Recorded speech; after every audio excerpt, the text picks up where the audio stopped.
एक अद्भुत अनुभव मुझे हुआ, वो मैं कहूं। अब तक उसे कभी कहा नहीं। अचानक कोई 12 साल पहले, 13 साल पहले, बहुत रातों तक एक वृक्ष के ऊपर बैठकर ध्यान करता था। ऐसा बार बार अनुभव हुआ कि जमीन पर बैठकर ध्यान करने पर शरीर बहुत प्रबल होता है। शरीर बनता है पृथ्वी से, और पृथ्वी पर बैठकर ध्यान करने से शरीर की शक्ति बहुत प्रबल होती है। वो जो हाइट्स पर, पहाड़ों पर और हिमालय पर जाने वाले योगी की चर्चा है, वो अकारण नहीं है, बहुत वैज्ञानिक है। जितनी पृथ्वी से दूरी बढ़ती है शरीर की, उतने ही शरीर तत्व का प्रभाव भीतर कम होता चला जाता है।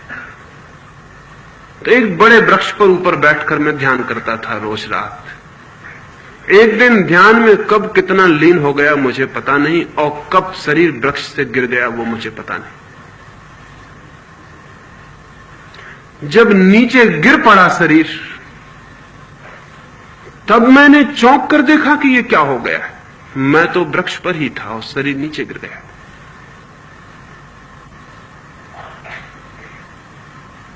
कैसा हुआ अनुभव कहना बहुत मुश्किल है। मैं तो वृक्ष पर ही बैठा था और शरीर नीचे गिरा था, और मुझे दिखाई पड़ रहा था कि वो नीचे गिर गया। सिर्फ एक रजत रज्जू, एक सिल्वर कार्ड नाभि से और मुझ तक जुड़ी हुई थी, एक अत्यंत चमकदार शुभ्र रेखा। कुछ भी समझ के बाहर था कि अब क्या होगा, कैसे वापस लौटूंगा।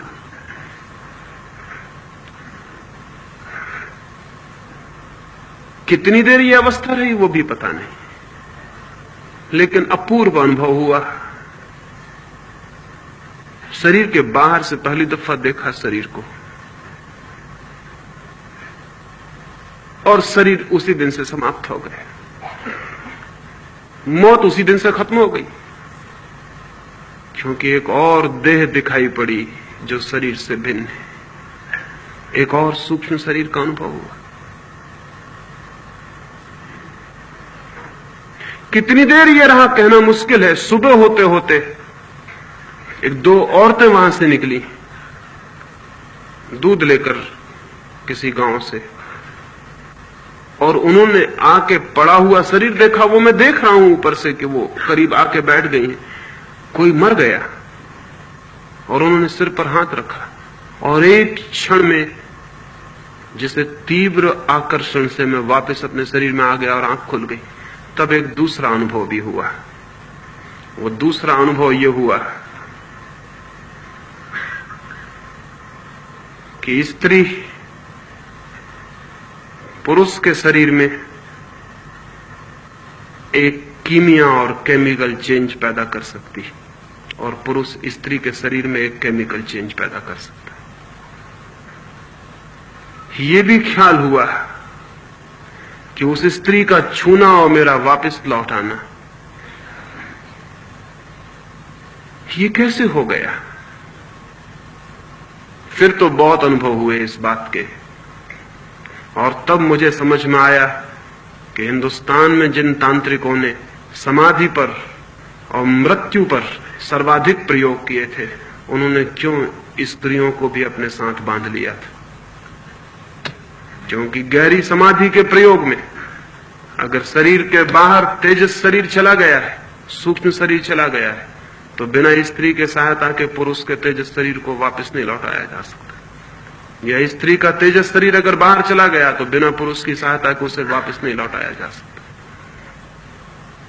स्त्री और पुरुष के शरीर के मिलते ही एक विद्युत वृत्त, एक इलेक्ट्रिक सर्किल पूरा हो जाता है, और वो जो बाहर निकल गई है चेतना तीव्रता से भीतर वापस लौट आती है।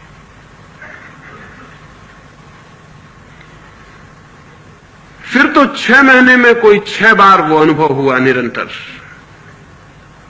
और 6 महीने में मुझे अनुभव हुआ कि मेरी उम्र कम से कम 10 वर्ष कम हो गई। कम हो गई मतलब 10 वर्ष, अगर मैं 70 साल जीता तो 60 साल जी सकूंगा। 6 महीने में एक अजीब से अनुभव हुए छाती के सारे बाल मेरे सफेद हो गए 6 महीने के भीतर। मेरी समझ के बाहर हुआ कि ये क्या हो रहा है। और तब ये भी ख्याल आया कि इस शरीर और उस शरीर के बीच के संबंध में व्याघात पड़ गया है। उन दोनों का जो तालमेल था वो टूट गया है।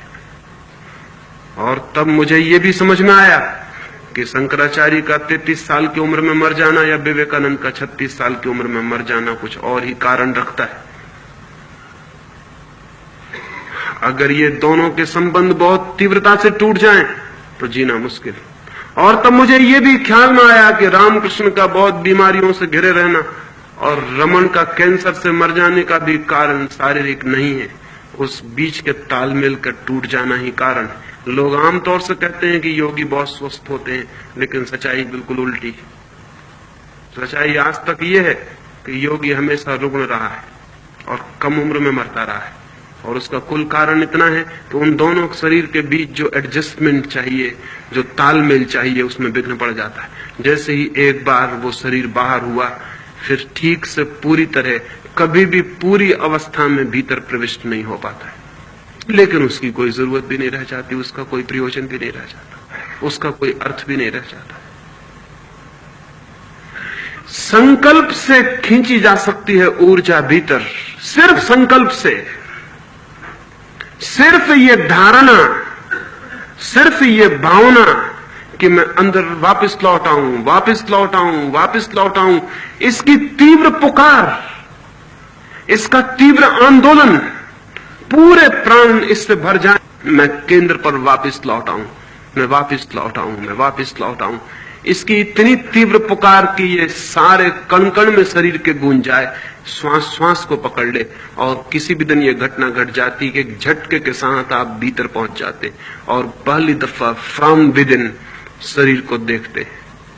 ये जो हजारों नाड़ियों की बात की है योग ने, वो फिजियोलॉजी को जानकर नहीं की है, शरीर शास्त्र से उसका कोई संबंध नहीं। वे नाड़ियां जानी गई हैं भीतर से।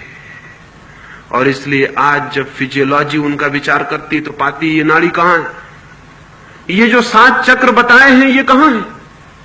वे कहीं भी नहीं है शरीर में। शरीर में वे कहीं भी नहीं है, क्योंकि शरीर को हम बाहर से जांच रहे हैं, वे कहीं नहीं मिलेंगे। एक और जांच है शरीर को भीतर से जानना, इनर फिजियोलॉजी। वो बहुत सटल फिजियोलॉजी है, वो बहुत सूक्ष्म शरीर शास्त्र है। वहां से जानने पर जो नाड़ियां जानी गई और जो केंद्र जाने गए वो बिल्कुल अलग है। इस शरीर में खोजने से वो कहीं भी नहीं मिलेंगे। वे केंद्र इस शरीर और उस भीतर की आत्मा के कांटेक्ट फील्ड से, जहां ये दोनों मिलते हैं। सबसे बड़ा कांटेक्ट फील्ड, सबसे बड़ा संपर्क का स्थल नाभि है। इसलिए आपको ख्याल होगा कि अगर आप कार चला रहे हैं और एकदम से एक्सीडेंट होने लगे तो सबसे पहले नाभि प्रभावित हो जाएगी, एकदम नाभि अस्त व्यस्त हो जाएगी, क्योंकि वहां सबसे ज्यादा गहरा उस आत्मा और इस शरीर के बीच संबंध का क्षेत्र है। वो सबसे पहले अस्त व्यस्त हो जाएगा मौत को देखकर।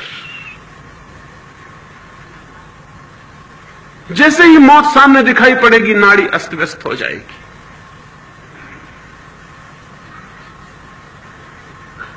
नाभि अस्त व्यस्त हो जाएगी। सारे शरीर के केंद्र है और शरीर की एक आंतरिक व्यवस्था है जो उस अंतः शरीर और इस शरीर के बीच संपर्क से स्थापित हुई है। जिन चक्रों की बात है वे उनके संपर्क स्थल हैं।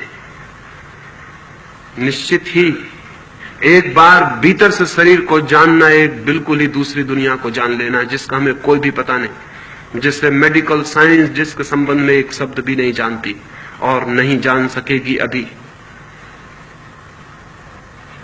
एक बार यह अनुभव हो जाए कि मैं अलग और ये शरीर अलग, मौत खत्म हो गई, मृत्यु नहीं है फिर।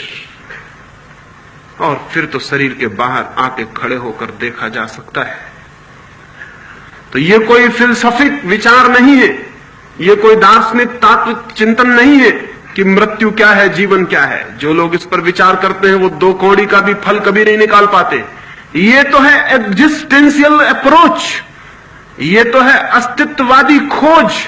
जाना जा सकता है कि मैं जीवन हूं, जाना जा सकता है कि मृत्यु मेरी नहीं है, इसे जिया जा सकता है, इसके भीतर प्रविष्ट हुआ जा सकता है। लेकिन जो लोग केवल सोचते हैं कि हम विचार करेंगे कि मृत्यु क्या है, जीवन क्या है, वो लाख विचार करें, जन्म जन्म विचार करें, उन्हें कुछ भी पता नहीं चल सकता है, कुछ भी पता नहीं चल सकता है। क्योंकि हम विचार करके विचार करेंगे क्या? विचार किया जा सकता है उसके संबंध में जिसे हम जानते हो, जो नोन है, जो ज्ञात है, उसके बाबत विचार हो सकता है। जो अननोन है, अज्ञात है, उसके बाबत कोई विचार नहीं हो सकता। आप वही सोच सकते हैं जो आप जानते हैं। कभी आपने ख्याल किया, आप उसे नहीं सोच सकते जिसे आप नहीं जानते। उसे सोचेंगे कैसे? How to conceive it? उसकी कल्पना ही कैसे हो सकती, उसकी धारणा कैसी हो सकती, जिसे हम जानते ही नहीं है। जीवन हम जानते नहीं, मृत्यु हम जानते नहीं, सोचेंगे हम क्या? इसलिए दुनिया में मृत्यु और जीवन पर दार्शनिकों ने जो कहा है उसका दो कौड़ी भी मूल्य नहीं है। फिलोसफी की किताबों में जो भी लिखा है मृत्यु और जीवन के संबंध में, उसका कौड़ी भर मूल्य नहीं है, क्योंकि वो लोग सोच सोच के लिख रहे हैं। सोच के लिखने का कोई सवाल नहीं है। सिर्फ योग ने जो कहा है जीवन और मृत्यु के संबंध में, उसके अतिरिक्त आज तक सिर्फ शब्दों का खेल हुआ है।